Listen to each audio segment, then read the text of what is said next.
Hello friend, welcome back to my kitchen. Today we are going to make 5 savory breakfast casseroles, 100% homemade, and a bonus cinnamon roll recipe that is touted to be the world's best cinnamon roll recipe. The cool thing about each one of these recipes is they are 100% homemade. So homemade cinnamon rolls with frosting. This is a homemade biscuit with an egg custard on the top. This is a potato-based dish. This is a sausage homemade crescent roll bake. We have a crescent roll bake with sausage and egg custard on the top, and we have a broccoli cheddar quiche with homemade crust. I will link each one of these recipes down below, and I will timestamp them if you want to try any of these recipes yourself. Josh and I are about to sit down and do a taste test, so if you want to see how these all turned out using 100% homemade ingredients, go ahead and enjoy this video. This recipe right here is what inspired all of this cooking today. I was looking at breakfast casserole recipes and I saw this. Well, I don't remember if it was this particular recipe or another one that used canned biscuits as kind of the base for the breakfast casserole. And I thought, biscuits in a breakfast casserole, I've seen that, I've never tried it. It sounds good. And I was doing a bunch of research to see if I could find one that used homemade biscuits, because I love homemade biscuits. They taste incredible and they're not hard to make. And so I was on the hunt and I could not find a breakfast casserole that had homemade biscuits. And I was looking at other breakfast casserole recipes, and most of them called for store-bought crescents, and I thought, I've never tried to make homemade crescent rolls. Maybe I should try that. So I attempted that, and it turned out great. So that's kind of what inspired all of this. And so what I'm gonna do, because I couldn't find a recipe that was written that used homemade biscuits, is I'm gonna use my biscuit recipe.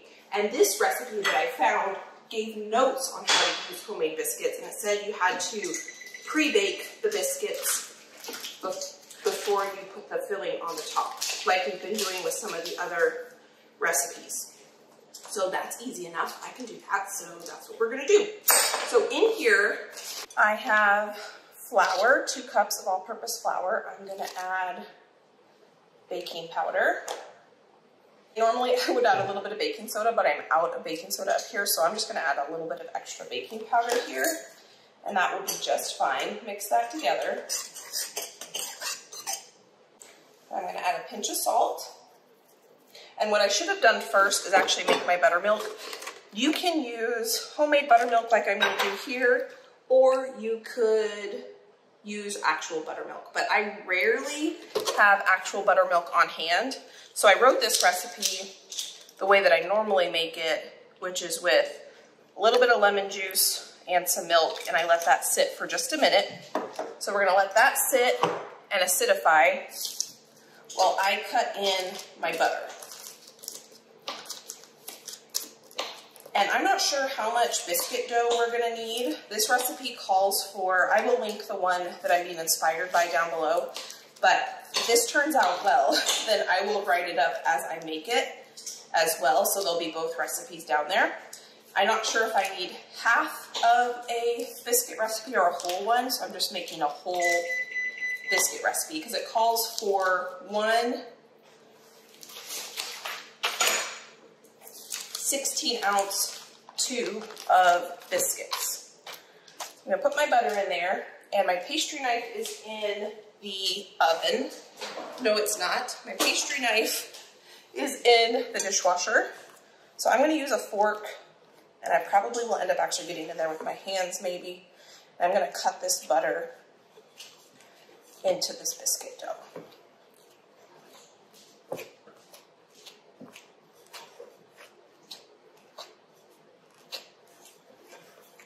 You can do this in the food processor too if you want, but I didn't really feel like getting out the food processor.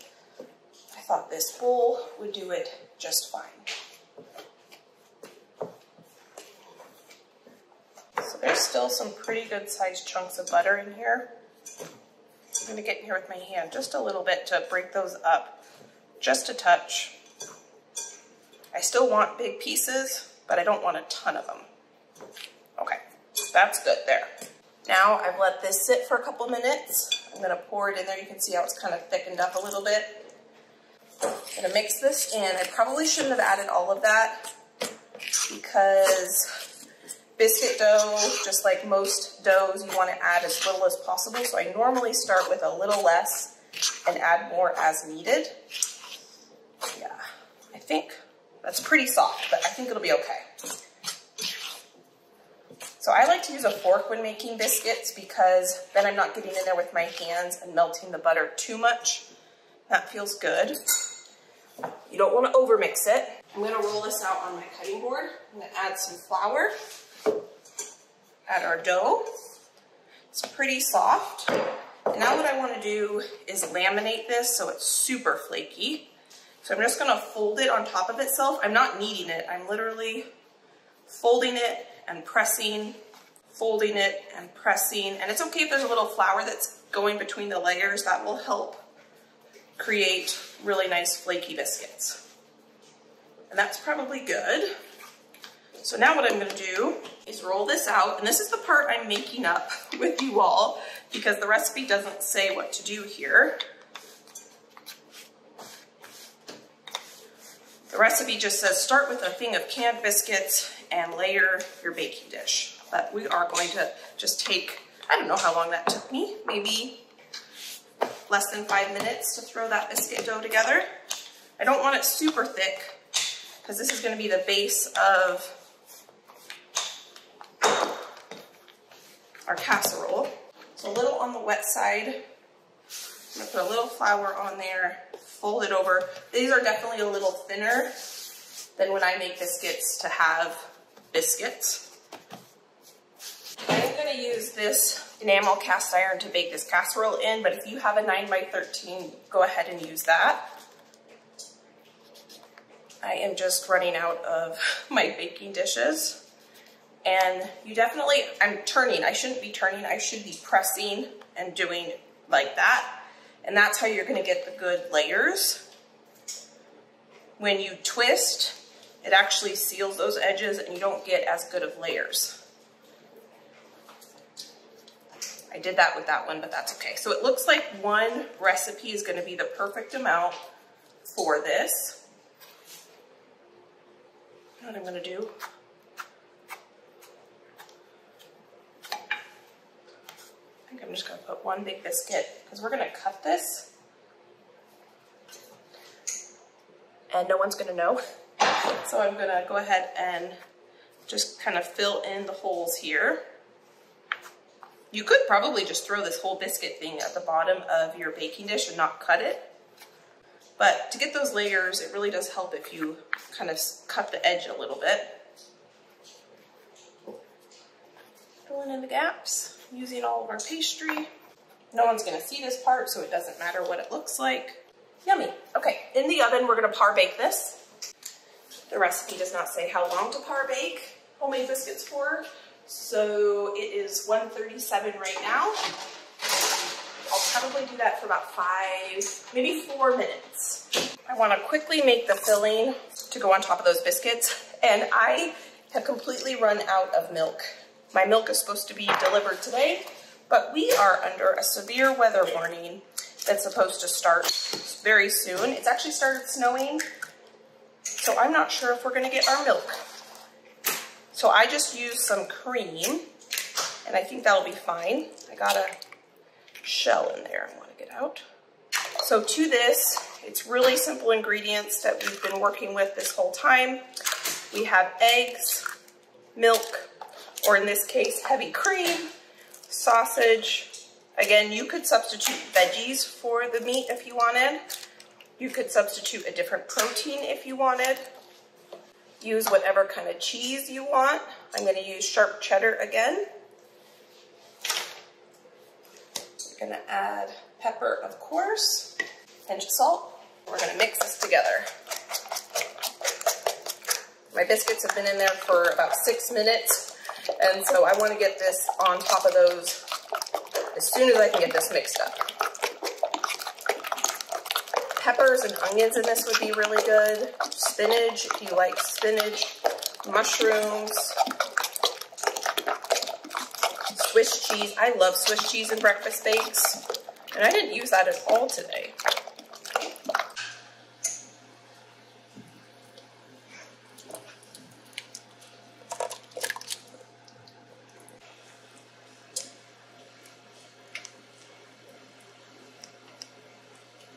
All right, I'm gonna let that bake until fully cooked. This is looking beautiful. It feels completely set on the inside. So I can get this out of the oven. Oh my goodness, I can't wait to give all of these a taste test and see which one is our favorite. But look how beautiful that baked up. Oh my goodness, yummy, yummy, yummy. This next recipe is one that I am very much looking forward to. And this is a crescent roll based recipe where then we're gonna put a yummy egg mixture on the top. But what we need to do, because I made homemade crescent roll dough this morning, let me bring you back to yesterday to show you how I did this. I made the same thing yesterday, and then I made up another batch this morning so we could have it for this recipe. This is some homemade crescent roll dough. If you don't want to use homemade, then go ahead and just purchase a can. But this homemade stuff is delicious, and there's only 8 ingredients in it, and I think it's worth the effort because the flavor is outstanding. Now, the casserole recipe that I follow on this day does not include this crescent roll recipe, because in the casserole recipe, the recipe calls for a can of crescent rolls. Well, I wanted to make sure I showed you how to make the crescent rolls because we use this homemade crescent rolls for 2 of our recipes today, and I wanted to make sure you saw how to make it in case that was something you are interested in trying. One of my goals for this year is to get more comfortable making all sorts of bread products at home, and crescent rolls happen to fall on that list.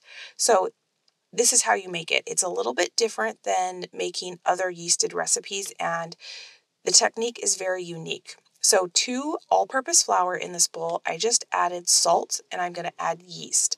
And then what I'm going to do is cut in my butter like you were making pastry. That's why this recipe is so unique. So to the flour and yeast and sugar and soon to be salt, we are going to cut this butter in until it is about pea size, or just a tiny bit smaller. Here you can see the different size butter pieces I have in there. Some are a little bit bigger, some are a little bit smaller. And all I did was use my pastry knife in order to cut the butter into the flour. Now I have some milk and water in my liquid measuring cup, but I realized I forgot the salt, so I'm going to add that now. You could have added that earlier with the flour, but I forgot. So that's in there now. So to my liquid, I'm going to add 1 egg, and I'm going to mix that together.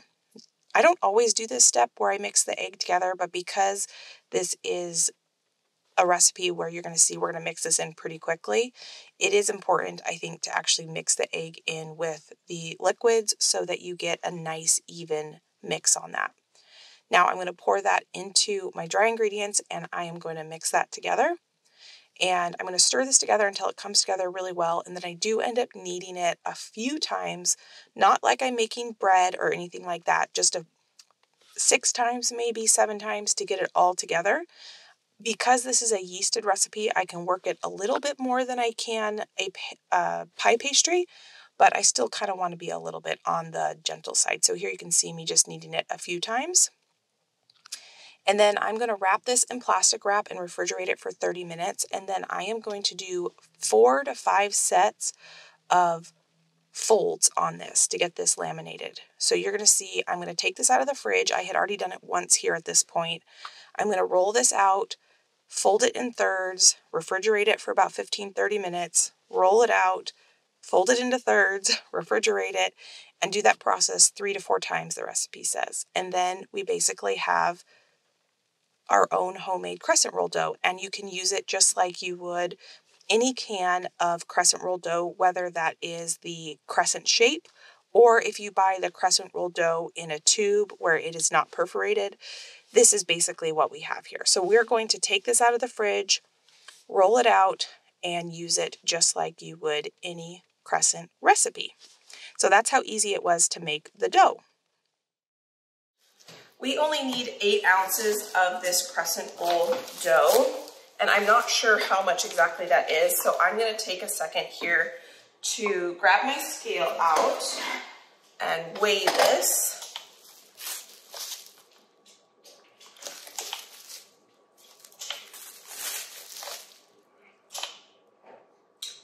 And this is way more than 8 ounces.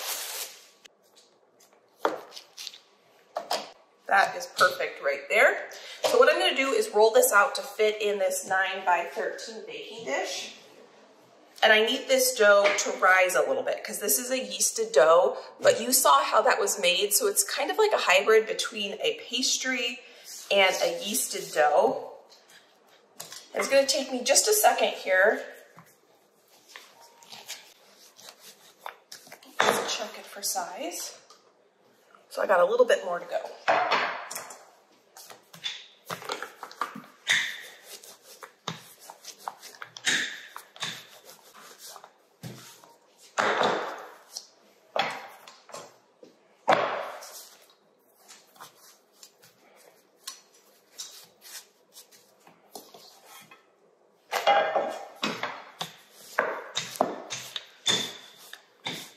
So this was half of a single recipe of the homemade crescent roll dough. So you could get 2 of these out of 1 recipe. So now what we're gonna do is let this rise for probably about 45 minutes or so at room temperature because it's been in the refrigerator. We kind of want to give that yeast a little bit of time to start doing its thing. So I'm gonna cover this. And we're just gonna set this aside and come back to it in about 45 minutes. Our crescent dough casserole has now sat for a good 45 minutes, come up to room temperature and risen just a little bit. So now what we're gonna do is make the topping portion of this. I've got 3 pounds of breakfast sausage. We only need 1 pound for this, but 2 of the other recipes I'm making today need breakfast sausage. So I'm gonna go ahead and cook up all 3 of these in here and I'll just divide it up accordingly. I am using pork sausage for this recipe because 1, that's what the recipe calls for. 2, that's what I buy from a local farmer. But if you don't eat pork, substitute turkey sausage or bacon if you prefer that, or turkey bacon. But I buy a whole hog at a time from a local farmer, and I have it turned, some of it turned into breakfast sausage, and so I love using this breakfast sausage.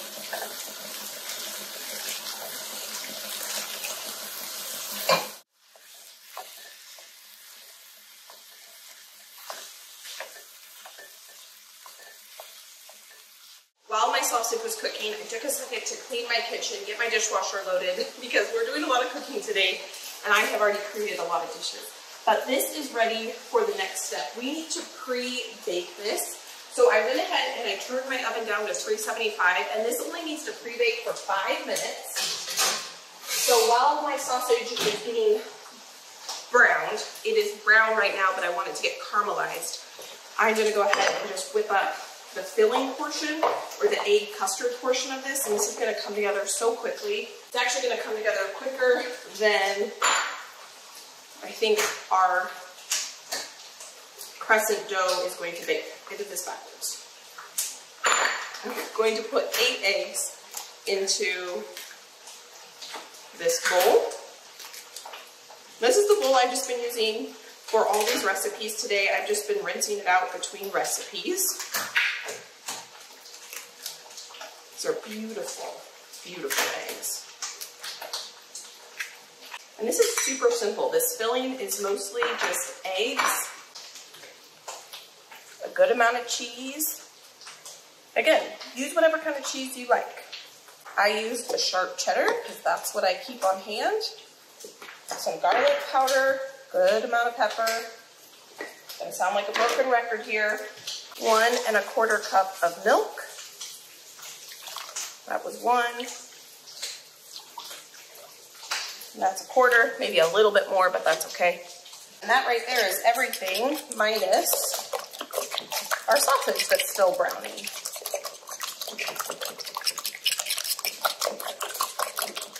When a recipe calls for browning ground sausage or beef, we're not looking for just the color brown. We're looking for that deep caramelization that is what's going to give you the flavor. So even though this is fully cooked through, I'm looking for more pieces like this so that we can maximize the flavor potential here. This is going to take just another minute or so. Our sausage is looking great. I'm going to go ahead and turn that off, and I'm going to get our par-baked pastry out of the oven. It already smells incredible. And I'm going to eyeball 1/3 of this sausage.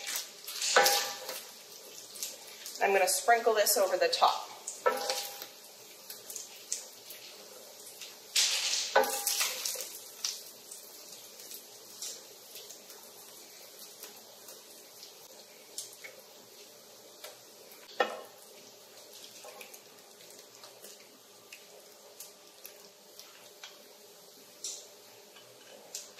This looks so good, and it's not even baked yet, so I'm really excited for this one. We're going to cook that until the eggs are fully cooked through. I wish you could smell this. It smells divine. Now there is a little bit of grease that's pooling on the top, so I just took a paper towel and dabbed that off, but that looks and smells absolutely incredible. For this next recipe, we are going to use potatoes that I grew in my garden last year, and I blanched and froze them, and I'm really excited to try these potatoes out for the first time in this dish.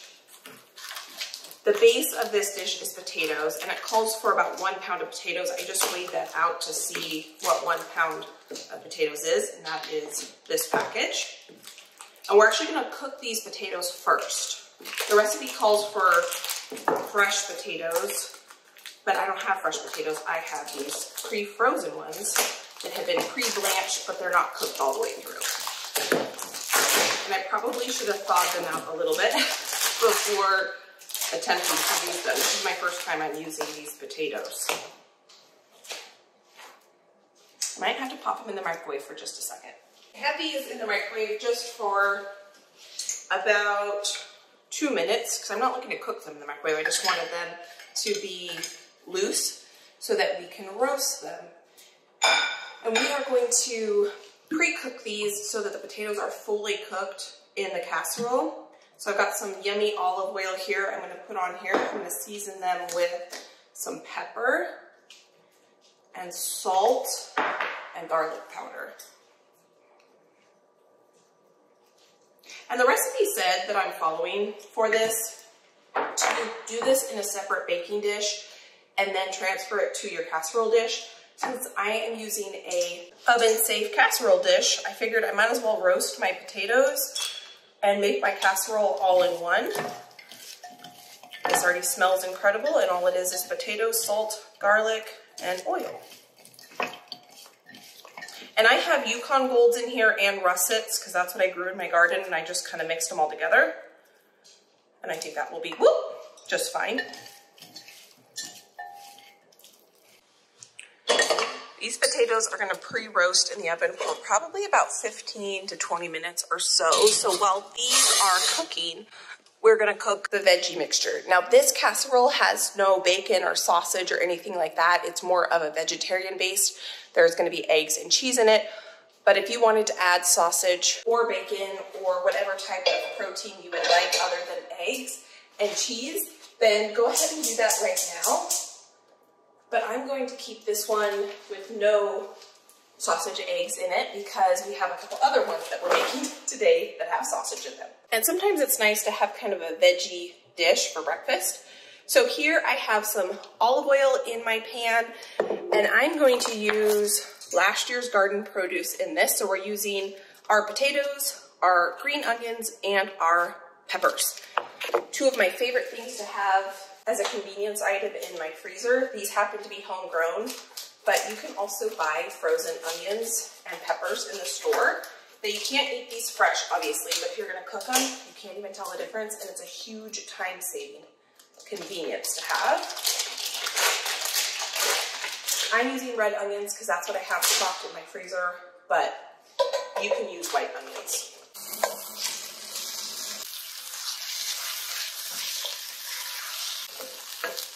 I'm gonna put a little bit of garden veggies, these are vegetables, but a little bit of garden garlic into here. And I'm gonna let that finish sauteing with the peppers and onions. And now that these are almost done sauteing, let's make the rest of the filling for this dish. I turn the stove off so that does not burn while I'm working on the custard mixture.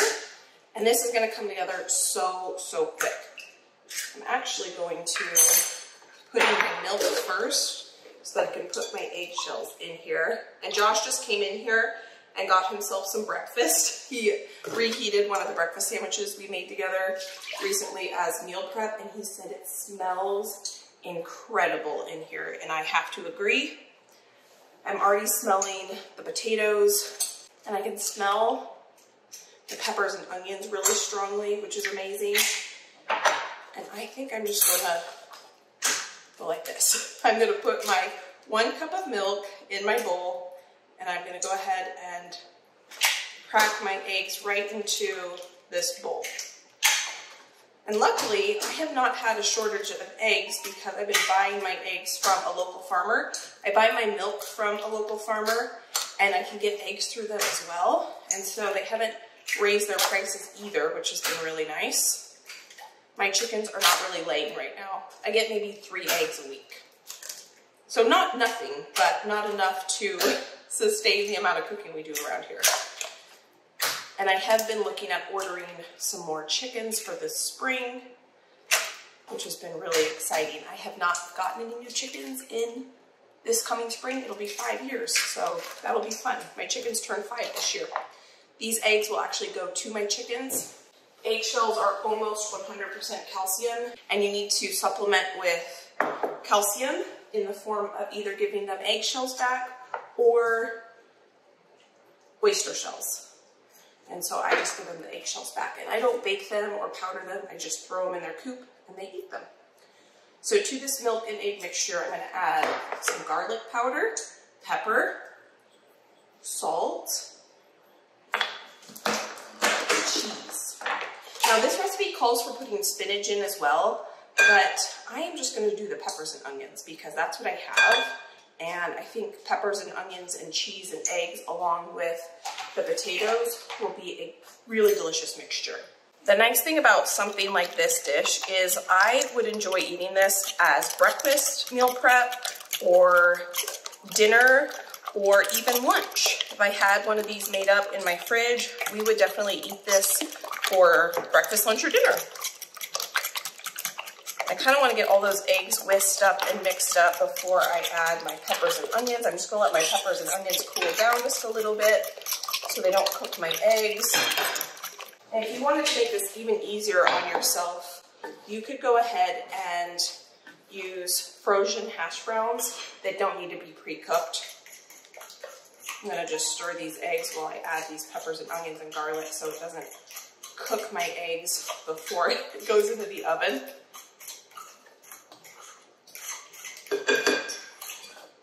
And this is definitely just a base recipe. If you wanted to add mushrooms to this, or zucchini, or any type of vegetable, or any type of cheese you had, I added cheddar cheese because that's what I also had on hand.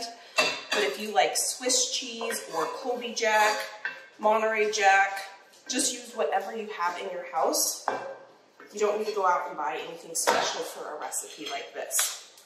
If you had broccoli that needed to be used up, throw that in here and that would be really good.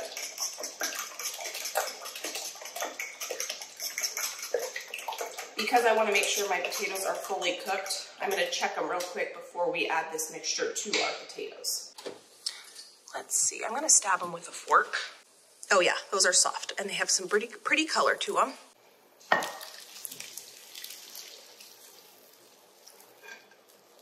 Just because I like cheese, I'm going to add a little bit to the top.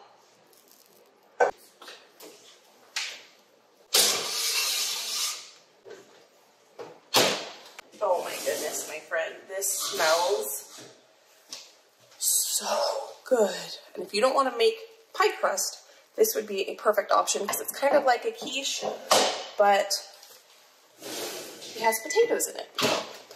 This next recipe is by far the easiest recipe we are making on this day. If you follow the recipe as written, that I will link down below for you. The recipe does not call for homemade crescent roll dough, so the recipe for the casserole is really just 3 ingredients. Crescent roll dough for the crust, the bottom and top, and then the filling is just 2 ingredients. It's sausage and cream cheese. I am using this homemade crescent roll dough that I made early in the morning and just kept it in the fridge on this day. So what I need to do, because I'm using this dough, is I need to roll 2 sheets out. This is my first sheet, and I'm going to roll it so that it will fit in the bottom of my baking dish. If you are using store-bought crescent roll dough, the best thing to do would be to buy the sheets of crescent roll dough that are not perforated, so that you are not dealing with the perforations, because you're going to see how with this casserole we basically just need 2 big sheets of dough so that we can layer that with our filling mixture. So I already have my first roll of crescent roll dough out. I put that on a baking sheet, covered it with some plastic wrap. I'm going to let that rest for about an hour.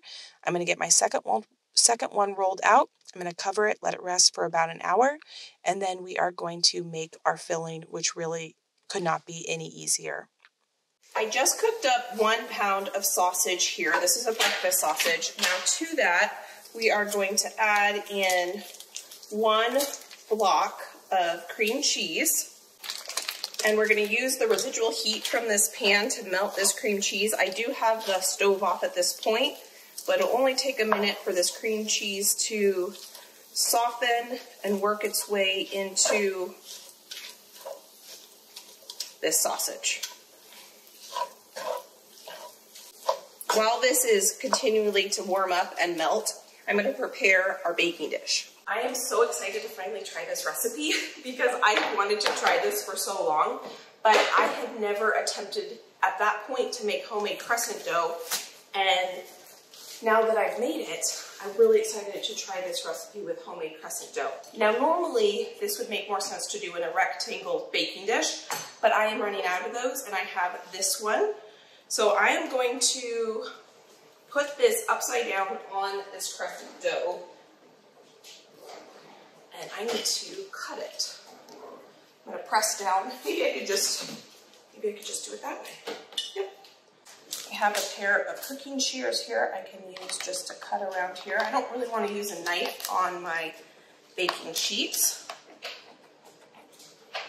And I'm going to throw this extra crescent roll dough back in the fridge, and I will find something to do with it.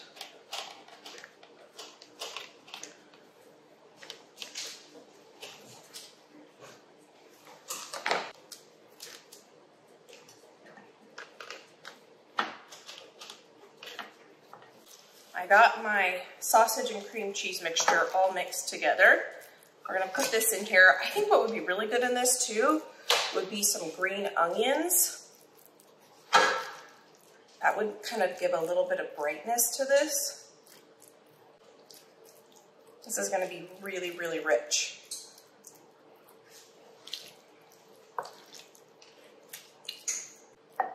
I did not add any salt or pepper to this because honestly, I think the sausage and the cream cheese is going to have plenty of richness.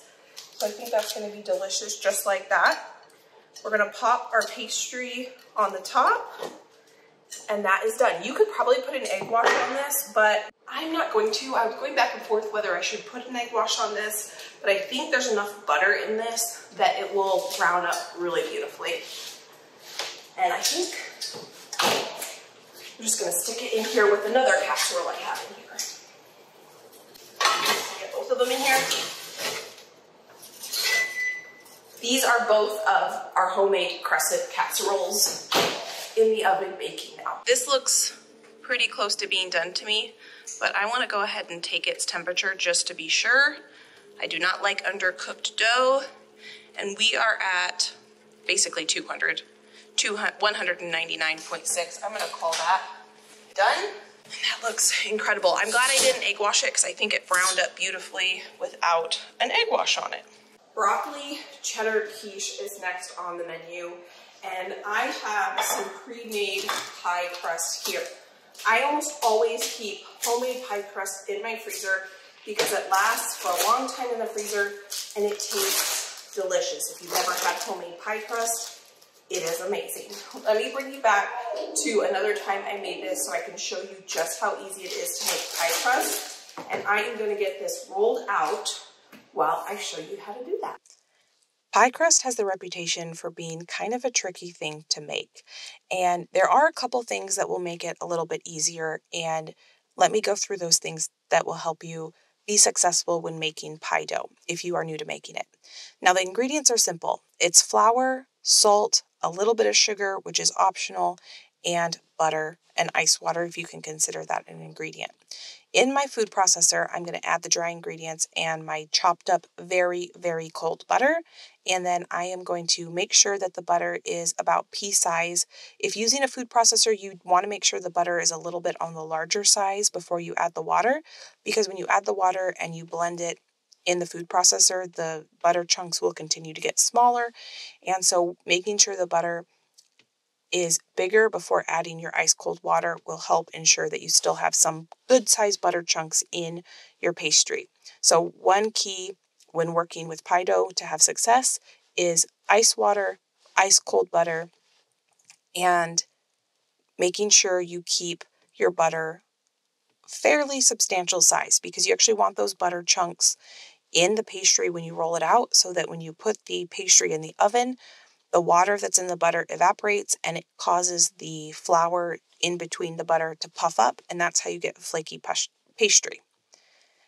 And so here you can see this pastry is still pretty crumbly. Another trick to having really flaky pie crust is to put as little water as possible in your pastry. Water activates two proteins in flour.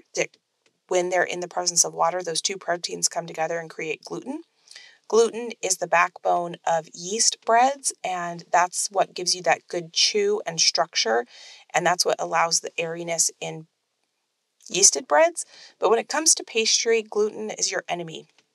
Because gluten is a little bit on the tough side, it can cause a tough pastry, and so working with as little flour and kneading the dough as little as possible is the best to create a tender pastry. Now, I said the word kneading, but we really are not kneading this crust at all. I'm just pushing it together.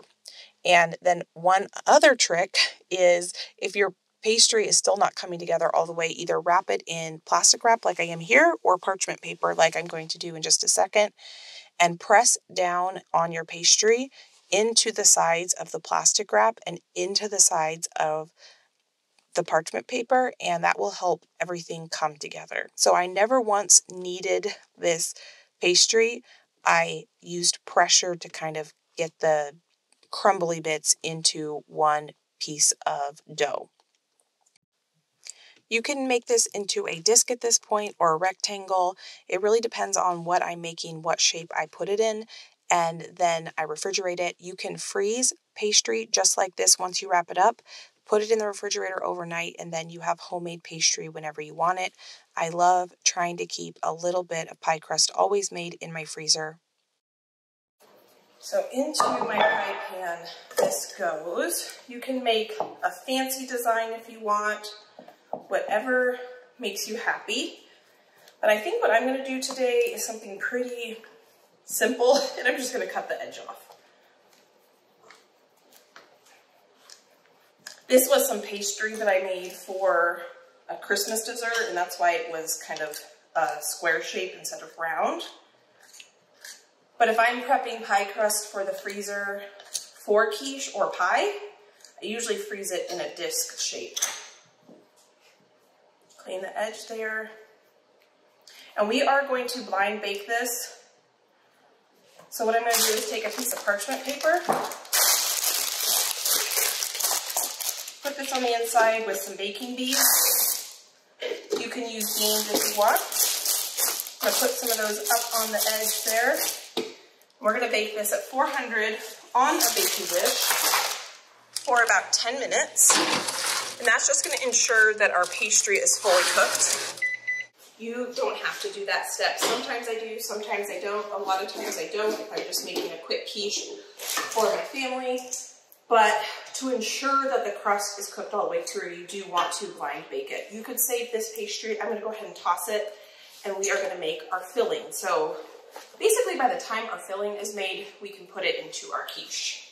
I want to make sure that the casserole gets fully cooked without the eggs being runny and the outside being overcooked. So I'm going to take a piece of foil and just put that on the top so it doesn't get too brown too quick. Having the pre-cooked having the pre-cooked pie crust really does make a big difference with how quick you can have a quiche come together. In the spring, when my chickens were laying a lot, we would eat quiche pretty regularly and it reheats really nicely. And so I would just make one quiche on the weekend and we would enjoy that for quite a few days and it was delicious. And a great flavor combination is broccoli cheddar. I love broccoli and cheese together, and I'm going to chop this pretty small because I want to make sure it cooks fully in the time it is in the oven. And this is also a recipe that doesn't have any other protein component in it other than the eggs and cheese. But if you wanted to add bacon to this, you can add bacon. If you want to add sausage or turkey bacon or whatever, you can do that. I'm just going to measure out my broccoli here. I think I'm going to go ahead and just do both of these heads. These are kind of small heads of broccoli. And it does kind of make a little bit of a mess, but that's okay. And quiche is one of those awesome recipes where you can use it as a base recipe and use whatever veggies you have in your fridge or freezer that need to be used up. That's why in the springtime, when I had veggies coming in from my garden and I had a lot of chicken eggs coming in for my girls, I would just use whatever veggies I had on hand.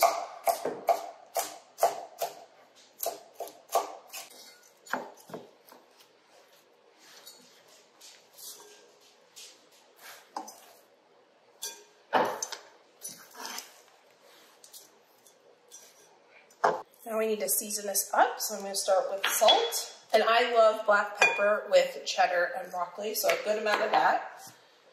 Some garlic powder. 1 cup of milk. You can use half and half, heavy cream, milk, whatever you have that you like. And eggs.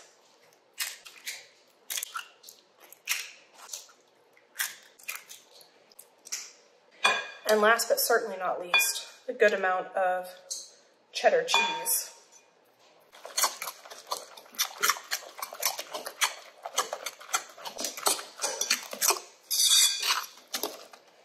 Now we can get our filling into our pie crust.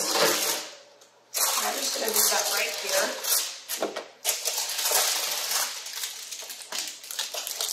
here. It looks like my pastry shrunk down a little bit, so I should have put a pretty edge on it. But it looks like our filling still fits in here. And I probably will put a piece of foil on this about halfway through the cooking process just so that the top doesn't get too brown before it gets fully cooked. Yep, I should have definitely put a little edge around there just to keep that pastry from shrinking down, but it'll still taste delicious, just like that. This has been baking for well over an hour, and you can see it's golden brown on the bottom. It has a slight jiggle to it, but it is done. And look how beautiful that is. I cannot wait to enjoy this. So I'm gonna put this over here and I'm gonna let this cool before we do a taste test. Let's make sure it's cooked. Yep. I don't like to overcook my quiche because we reheat it after it's been prepped, and so you want to make sure it's perfectly done the first time so that it's not rubbery if you don't eat it all in one sitting. It already smells incredible. There is nothing like the combination of broccoli and cheddar. They are just like peanut butter and jelly. We're going to start with making the world's best cinnamon rolls according to the recipe. I am always up for trying a new cinnamon roll recipe. And this one looks very intriguing to me. It actually starts with a paste. We are going to cook water and milk on the stove with a 1/3 cup of bread flour. And I have never cooked water and flour on the stove to incorporate into a bread product before, a yeasted bread product. I have seen this technique, never done it, and it looks really intriguing to me. This is gonna cook really fast. The reason I know this is actually the second time I am attempting to bake this dough.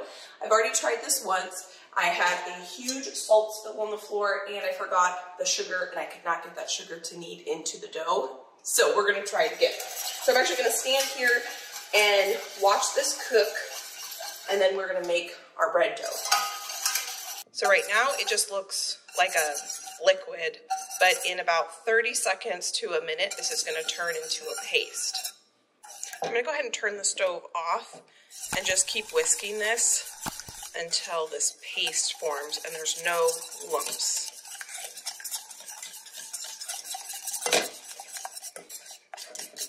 That looks pretty good. So while this was cooking, I was able to get out the rest of the ingredients, and I went ahead and I got out all the ingredients so I don't forget one this time. I'm just gonna whisk this just a little bit to make sure it's really, really smooth and it cools down just a little bit. So I have my milk here. This is a very rich dough. I saw someone shared this recipe that they made it, and they said it was their favorite cinnamon roll recipe. When I clicked through to read the recipe, I was very intrigued by this step, plus one of the next steps we're going to be doing after we actually roll these into a roll. I'm going to get some quick rise yeast in here, which is quickly becoming one of my new favorites as opposed to using active dry. And I did add some of my vanilla sugar, and the sugar is what I forgot last time and I couldn't get it to knead in. And so you can see some little black flecks in there, and that looks absolutely beautiful. Now I'm gonna add some salt. My yeast is over here. I just added the salt over there. Some people say salt can affect how the yeast reacts. 1 egg. I'm gonna go ahead and whisk that just a little bit right in the mixer. I have melted and cool butter. This recipe calls for really high quality butter, or the best butter you like the flavor of. Next, I'm gonna add bread flour. I'm sure you could get away with using all-purpose flour. It just wouldn't give you quite as much of a chew as the bread flour can give. And I will, if I didn't mention it already, link all of these recipes down below for you. And anytime I use flour, I like to fluff it a little bit so it's not super compact. And just in case this is still a little warm, I'm gonna add my paste mixture over here. And I know that it's supposed to do something with the starch in the dough when you cook it like this, but I don't know what it's supposed to do. I don't know the science behind it, but I'm very intrigued. And that is everything for this dough. I just reread my recipe to make sure I'm not forgetting anything at this time. When I added my flour, I did not add all that the recipe called for. I have a little bit here, and I'm gonna save that and add that if I need it. Whenever I make bread, I always like to start with a little less flour and add as I need it. No pun intended. But what I have found is the less flour you add to get the right consistency, the better for an overall bread texture. This needs to knead for 15 minutes.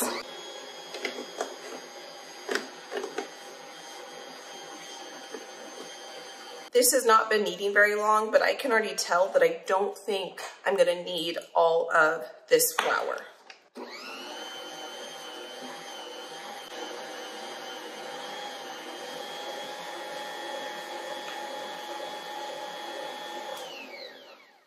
This has only been kneading for, I don't know, maybe 4 minutes while I've been doing some cleanup, and that looks like it's gonna be perfect once it kneads for an additional probably 10 minutes.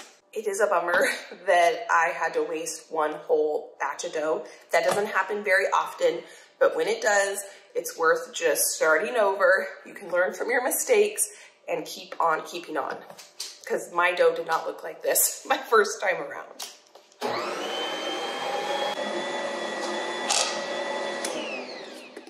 This has been kneading for about 10 minutes. It feels really good. So what I'm gonna do is take this out of here. It's a very soft dough.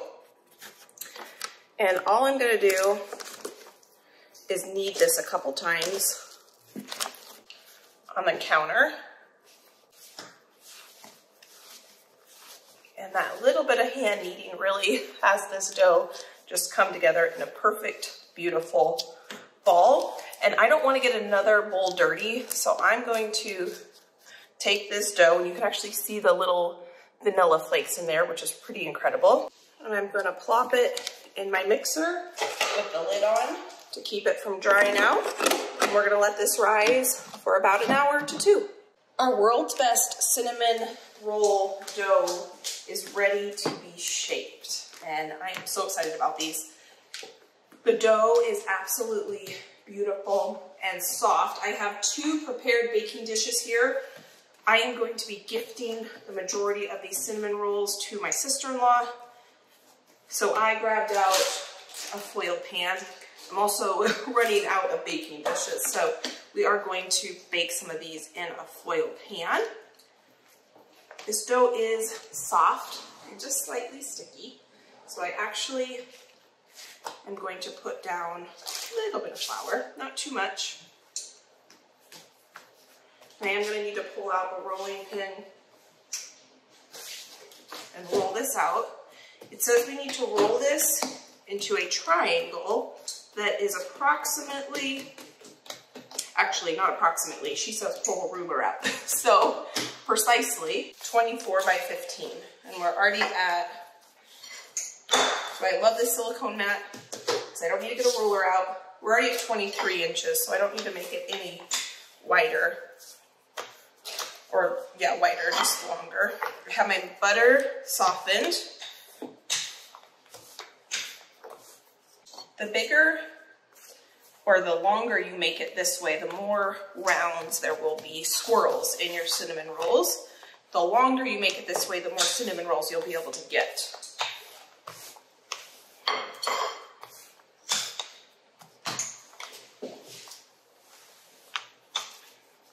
You can see all these little black flecks in here. That is the vanilla, which is really cool.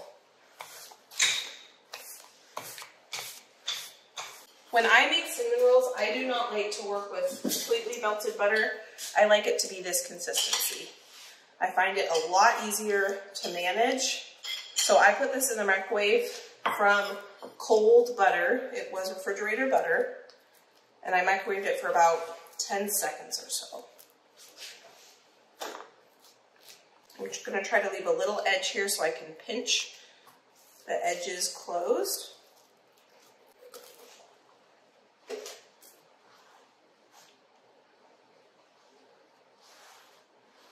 Now I'm adding brown sugar and cinnamon.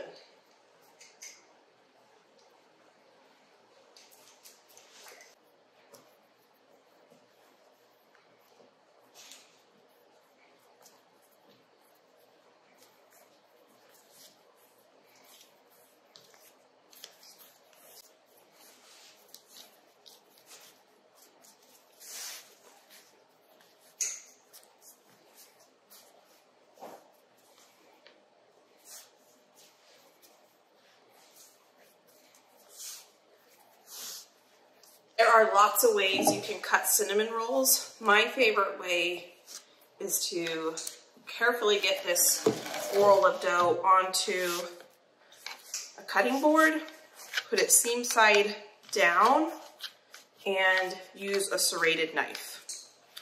But you can use floss, you can cut the dough before you roll it, but this is my favorite way.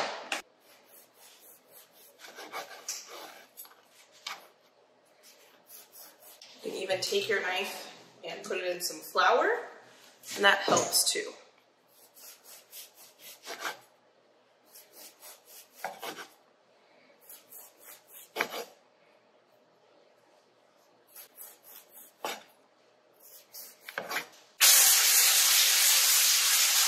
This recipe says to use a parchment-lined piece of bakeware, so that's what we're doing here. And I'm going to go ahead and line these. I think that first one I just put in here was kind of on the large size. Maybe I'll stick that one over here and put the smaller ones in here. Because I try to make them the same-ish size so that they bake at the same rate. But sometimes it's hard because sometimes the ends get a little bit thin, the outsides get, or the middle gets a little thicker. So I only want to put,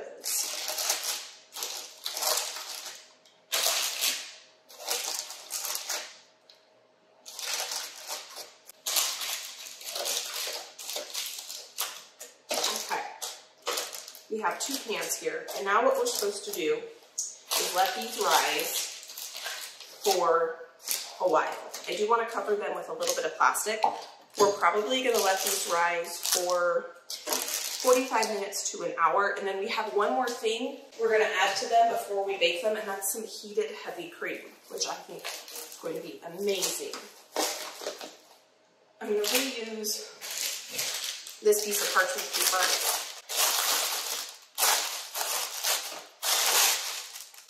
And I'm going to set this over here to rise for a good 45 minutes. I should probably shut my dishwasher before I trip and fall. These are about ready to go into the oven. They've been sitting here for about an hour. And what I've done is I popped my heavy cream into the microwave. And now what we're going to do is pour this warmed cream over top of these cinnamon rolls. How decadent is this? I've seen this trick with using store-bought cinnamon rolls, and I've tried this once with pumpkin cinnamon rolls, but this is my first time doing it with just a traditional homemade roll, and I cannot wait to see how this is going to turn out.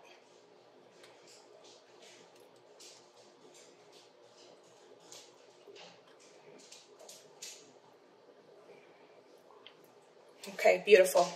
My oven's still preheating, so as soon as it's preheated, we'll pop these into a 370-degree oven.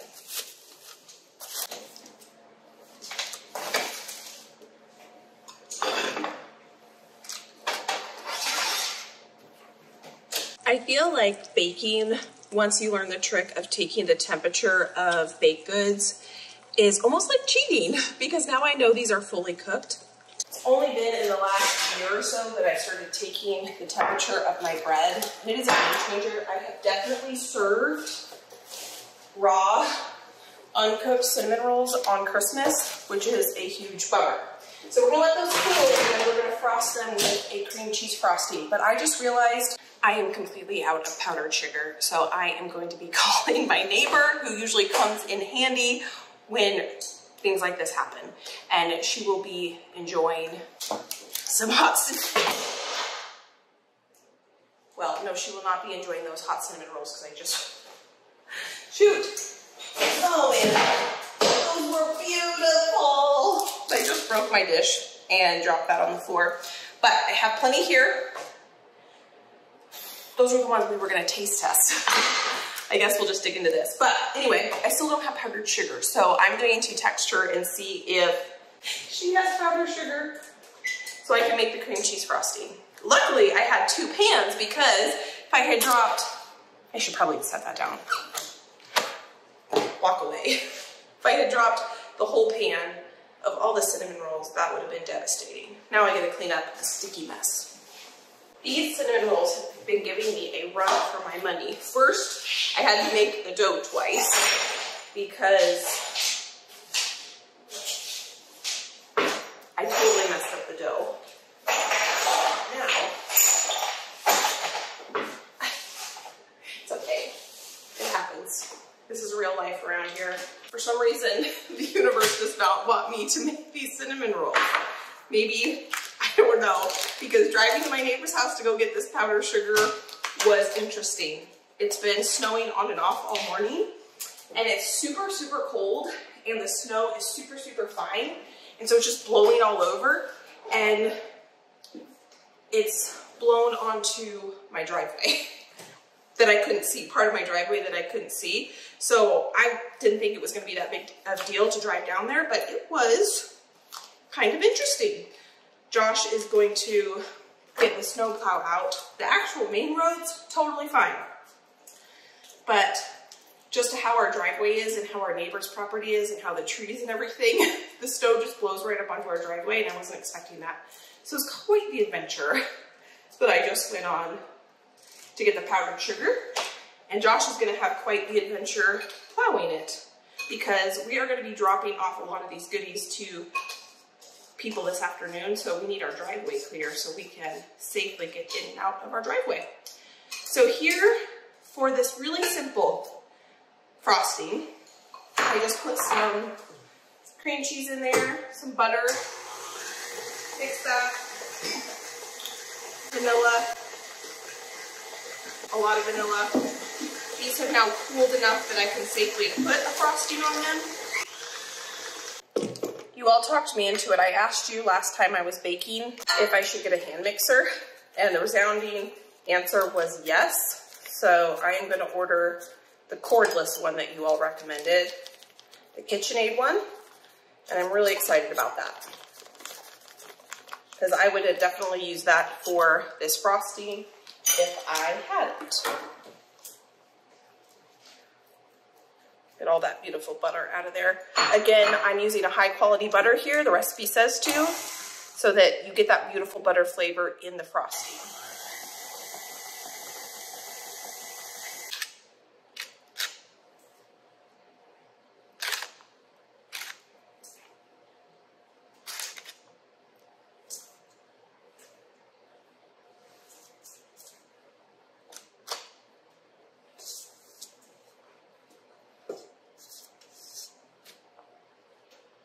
Friend, we did it. Here are all of our casseroles out and ready for a taste test. I already texted my loved ones and asked them which one they wanted, but before we drive around town, I am going to do a taste test with Josh, and we are going to see how each one of these recipes turned out. Our family will not mind that there is a little bit cut out of each one of these dishes. We will keep one for ourselves.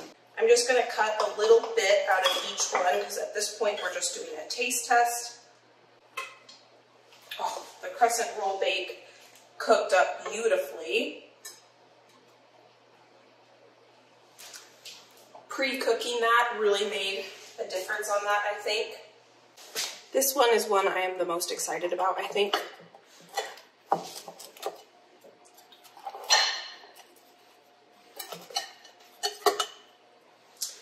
And that cooked up fully.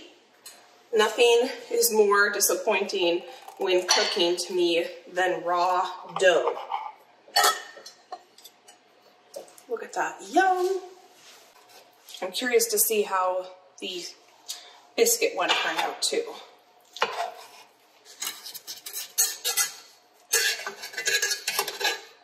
Oh yeah. Biscuit is fully cooked. So Josh just got down here, he's letting the puppy out to go potty, and then we are going to taste test each one of these. I am so excited about these cinnamon rolls. They were quite the task to get these done, so I'm hoping they live up to their name. So here is our little sampler plate. Basically, this is what we're gonna have for lunch today. Let's taste them in order, and we can go in whatever order we want. Josh has no idea what any of these recipes are. So basically the whole theme of this was making every item from scratch. So let's try the one I'm the most excited about, which is this one. That is homemade crescent roll with sausage and cream cheese filling. Looks good. We have 5 savory and 1 sweet, so we'll end with the sweet.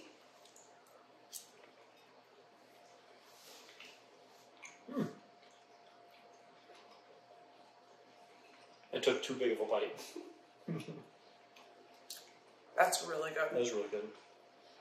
Great savory flavor. You could definitely make the dough in advance and then roll it out, let it come up to room temperature, cook your sausage, and have that the day you want to have it. So you don't have to make the dough the same day you make the casserole. That's a winner. Which one do you want to do next? Maybe the broccoli one just for... Okay, so that is broccoli cheddar quiche with homemade crust. Look at the bottom of that brown and golden. Yum. I'm gonna take a bite and then let the dogs in. Broccoli and cheddar just go so well together. I love it. The broccoli's so good. And the homemade crust. If you've never made quiche with homemade crust, it is completely different than store-bought. So good. Yum, yum, yum. Really happy about that one. Okay, which one do you want to try next? What's the difference between these two? This one has so basically now that I'm thinking about it, two of them are basically exactly the same almost, except this one has a biscuit base, a homemade biscuit base, and this one has a homemade crescent roll base. Oh, so that'll be fun. Okay, that'll be fun to compare and see which one we like better.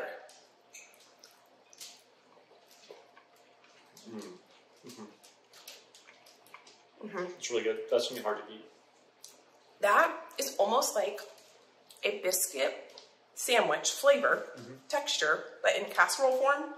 Savory, yummy, everything you want in a biscuit sandwich, but it's casserole form. Which is nice. And that was easier than the crescent roll one, so I'm excited to try the crescent roll one. I can find it and see if we like that one better.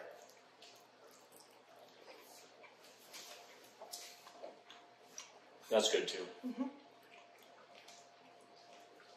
Not quite as rich because it doesn't have as much dough, I would say. A little bit lighter, but oh wow, I'm really getting the cheese. Has a great balance. The cheese is great. The sausage is great.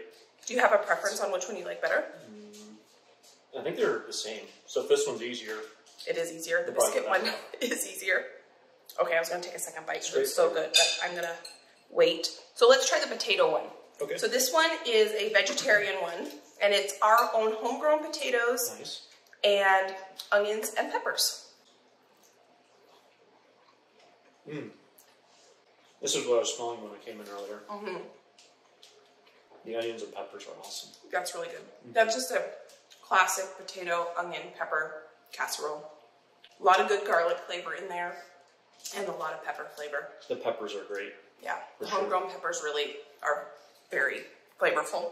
Yeah. So now this recipe for the cinnamon roll claims to be the best world recipe. What is it? The world's best cinnamon roll recipe.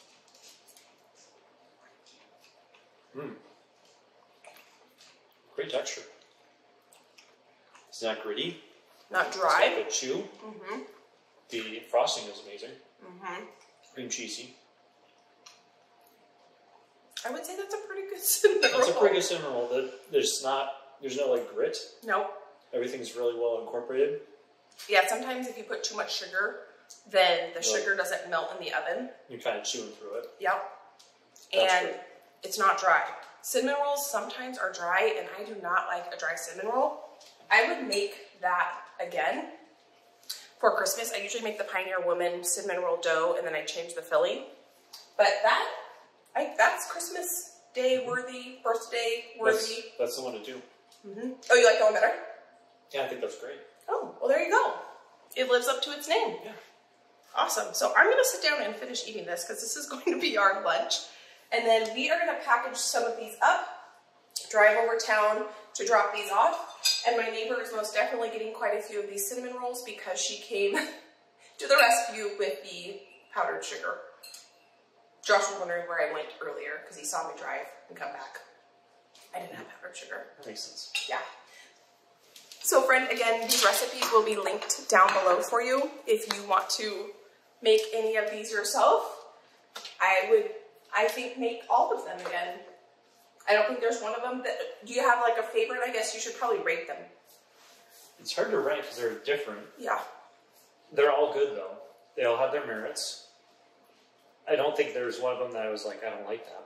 Yeah, I think they're all real good. Honestly, probably just because potatoes are not my favorite, I would rather eat a flour-based something. That probably, unfortunately, was my least favorite just because potatoes aren't my favorite. But Josh really likes potatoes. I like potatoes, and the peppers and onions. Yeah. Were really good. I'd say maybe my least favorite. They were all good. Yeah. So don't take this the wrong way.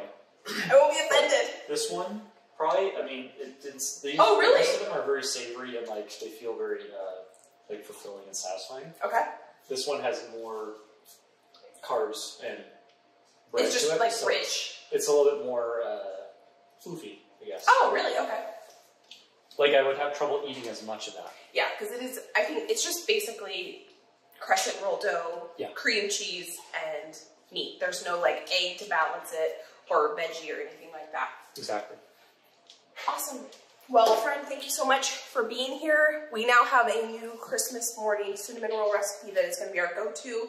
I'm really excited about that. I'm excited about all these recipes, and they will be linked down below if you want to make them. If you want to see me make more breakfast, if you're inspired by more breakfast, I'll pop some more breakfast meal prep videos here. You can go enjoy between now and my next upload. I hope you're having a fantastic day. Thanks, Josh, for doing the taste test. Anytime. And I can't wait to see you next time. Bye, friend.